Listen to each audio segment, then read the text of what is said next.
ग्रहों के महाराजा सूर्य और सारे जीवन को अपने ऊर्जा से प्रकाशित करने वाले भगवान सूर्य नारायण आपके जीवन में, मीन लगन के जीवन में, मीन राशि के जीवन में ये तीसरे भाव पर गोचर कर रहे हैं। 15 मई 2023 को इनका गोचर होने जा रहा है।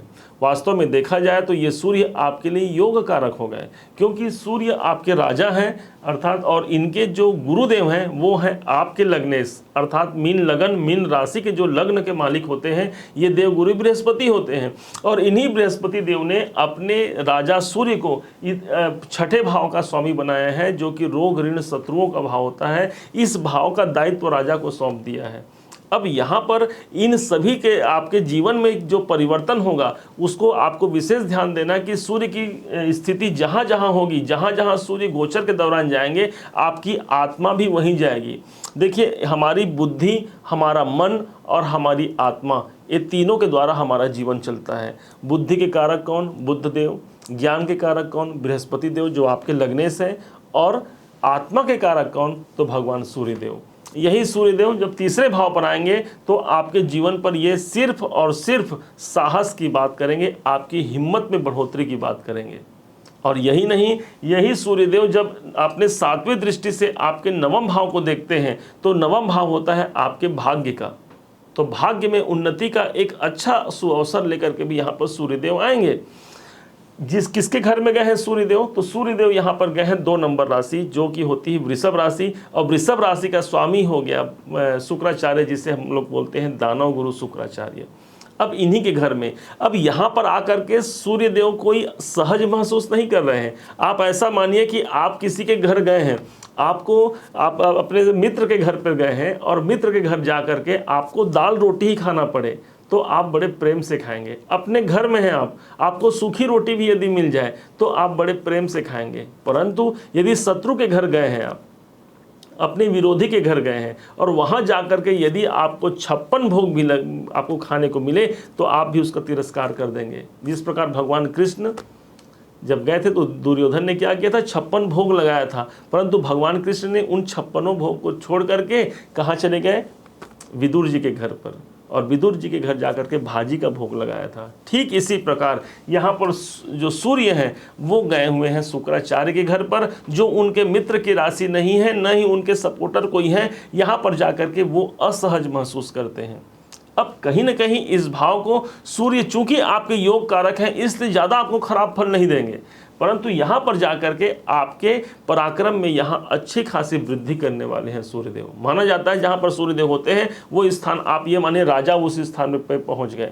तो राजा कहाँ पहुँच गए? पराक्रम पे। तो साहस आपका बढ़ाएंगे, आपका पराक्रम बढ़ाएंगे। जो लोग कॉम्पिटिशन एग्जाम में है तो एग्जाम संबंधी उनके एग्जाम में आप देखेंगे उनको सफलता मिलने की संभावना, या ये माने कि उनको ज़्यादा अच्छा मन लगने लगा। अभी तक पढ़ाई में मन नहीं लग रहा था, हो सकता है कि सूर्य का ट्रांजिट जब होगा तो पढ़ाई में ज़्यादा अच्छा मन लगने लगे।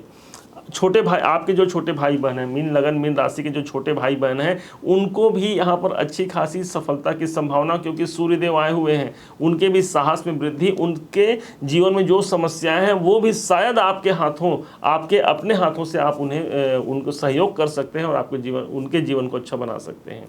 अब आपके जीवन में ये छठे भाव के स्वामी है। छठा भाव का है भाई? छठा भाव रोग ऋण और शत्रुओं का भाव हो गया। भाई इस रोग ऋण शत्रुओं के भाव के स्वामी ही उठ करके पराक्रम भाव में जा रहे हैं। मतलब अपने पराक्रम के द्वारा हम अपने कर्जों से मुक्ति पा सकते हैं। आपको साहस प्रदान कर रहे हैं सूर्यदेव। हमारे जो स्वास्थ्य संबंधी जो बाधाएं चल रही हैं उनसे मुक्ति दिलाने के लिए सूर्यदेव आपको कोई ना कोई योजना बनाएंगे। क्यों? क्योंकि सूर्यदेव को माना जाता है आरोग्यता के देवता एकमात्र सूर्य भगवान है। ज्ञान के देवता बृहस्पति जी, बुद्धि के देवता बुध देव, और उसी प्रकार से हमारे जीवन में आरोग्यता के देवता सूर्य भगवान है। और यही आपके रोग भाव के स्वामी हैं। इसलिए आपके साहस और पराक्रम के द्वारा आपके रोगों से आपकी निवृत्ति भी होनी है। अब यही नहीं, यही वो नौकरी का भाव भी है। तो नौकरी भाव के स्वामी आपके पराक्रम भाव में जाना, इसलिए हमने कहा जो कंपटीशन एग्जाम में जो जुड़े हुए हैं उनको इस टाइम पर, इस एक महीने के दरमियान 15 मई से लेकर के 15 जून का जो समय होगा वो उनके नौकरी में भी परिवर्तनकारी होगा। जो लोग नौकरी में परिवर्तन करना चाह रहे हैं, अपने साहस, अपने हिम्मत का प्रयोग करके परिवर्तन कर सकते हैं। चूंकि सूर्य गवर्नमेंट से क्षेत्र को दर्शाता है, इसलिए जो लोग शासन से जुड़ा हुआ कार्य करने वाले हैं, जो लोग सरकारी नौकरी का प्रयास कर रहे हैं, प्रशासनिक सेवा जो करना चाहते हैं, उन सब के लिए यहाँ पर अच्छा संभावना बन जाएगा। वो अपना प्रयास जारी रखें। हो सकता है इस 1 महीने में कोई एक ऐसा बेस डल जाए, कोई एक ऐसा नींव डल जाए जो आपके जीवन को आगे चल के लाभान्वित करा दे। अब बात करते हैं इनकी दृष्टि की। तो सूर्य की एक दृष्टि है मात्र, वो है 7वीं दृष्टि। 1 2 3 4 5 6 7 सूर्य की दृष्टि, 7वीं दृष्टि आपके किस्मत के भाव पर पड़ रही है। माना जाता है कि सूर्य मरकरी लाइट है, एक बहुत बड़ा हाइड्रोजन लाइट। मान लीजिए कि जहां पर सूर्य होते हैं वहां पर एक हाइड्रोजन लाइट है, क्योंकि सभी 9 ग्रहों को इन्हीं से रश्मियां मिलनी है, इन्हीं से प्रकाश मिलना है। अब आप देखेंगे कि सूर्य केंद्र बिंदु हो गए और सभी ग्रह उनकी अपनी धुरी पर सूर्य की परिक्रमा दे रहे हैं। अब यहाँ पर सूर्य की जब बैठे हैं तो मरकरी लाइट का प्रभाव यहाँ तो पड़ ही गया, साथ में ये घूम करके आपके 9वें भाव पर भी आ गए हैं। और 9वां भाव किसके राशि पर दृष्टि दे रहे हैं? तो मंगल की राशि पर दृष्टि दे रहे हैं। तो यहाँ पर मंगल उनके मित्र की राशि होने के कारण सूर्य देवता यहाँ पर आपके भाग्योदय के लिए यहाँ पर उचित माना जाएगा। तो जो लोग उच्च शिक्षा प्राप्त कर रहे हैं उन्हें भी यहाँ पर सफलता की संभावना, क्योंकि ये 9वां भाव उच्च शिक्षा का होता है। पिता तो भाई स्वयं हमारे जो पिताजी हो गए वो सूर्य के कारक ही हो गए और सूर्य की दृष्टि भी पड़ रही है, इसलिए अपने पिता के द्वारा भी आपको लाभ की संभावना यहाँ पर बन सकती है। उच्च शिक्षा में सफलता, लाभ की संभावना। आपके जो उच्चाधिकारी हैं, क्योंकि सूर्य हमारे उच्चाधिकारी, हम इंसान हैं और हमारे जो ऊपर जो बैठे हैं वो हमारे सीनियर जो जितने भी हैं वो सब सूर्य हैं, इसलिए सूर्य की दृष्टि उनसे भी आपको कृपा प्राप्ति के लिए अच्छा समय माना जाएगा।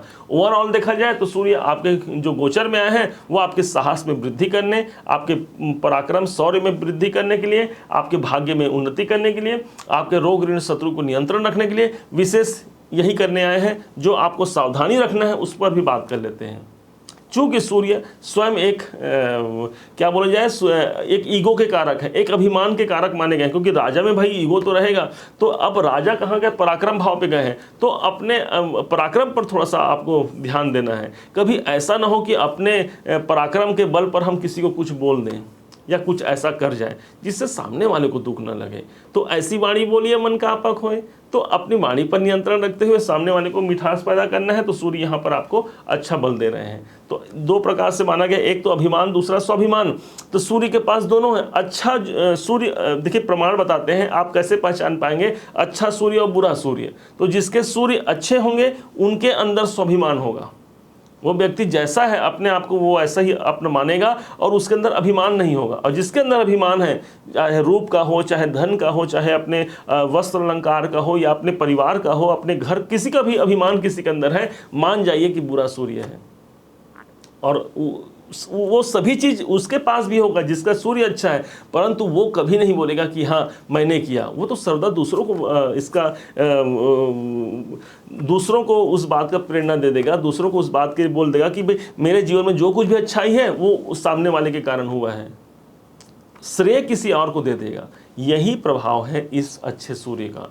तो आप निश्चिंत रहें इसको एक्टिवेशन में लाने के लिए। सूर्य को एक्टिवेशन में लाने के लिए कोई आवश्यकता नहीं है, आपके सूर्य वैसे भी अच्छे हैं। फिर भी सदैव माना जाता है कि सूर्य हमारे ऊर्जा के स्रोत हैं सदैव। आज तो ये गोचर परिवर्तन आपके 3रे घर पे है, 1 महीने बाद 4थे घर पे आएंगे, उसका भी वीडियो लेके आएंगे। लेकिन सदैव भगवान सूर्य को की जो पूजा करता है 10 प्रकार की सिद्धियाँ उन्हें प्राप्त होती हैं। आयु, ज्ञान, बल, धन, ऐश्वर्य, पारिवारिक सुख और न जाने कितने कितने। तो जो प्रातः काल उठ ही जाता है मात्र, भानु प्रिय नमस्कार, प्रातः काल उठ करके आपको कोई उपाय नहीं, सिर्फ भगवान सूर्य को प्रणाम कर लीजिए। भानु प्रिय नमस्कार प्रणाम करके आप इस सूर्य की शक्ति को बढ़ा सकते हैं, आपके जीवन में आप भाग्य की वृद्धि कर सकते हैं। उम्मीद है कि आप सभी मीन लगन के राशि के भाई बहन इसे अच्छी तरह से समझ पाए होंगे। यदि आपने इसे समझा है, जाना है और मेरे समझाने का प्रयास यदि आपको अच्छा लगा हो तो अपना एक लाइक ज़रूर कीजिएगा। और अभी तक आपने इस चैनल को सब्सक्राइब नहीं किया तो सब्सक्राइब कीजिएगा और बताइएगा कि आपको ये वीडियो कैसे लगा। और पुनः एक बार फिर आप सभी का दिवस मंगलमय हो, इन्हीं शुभकामनाओं के साथ।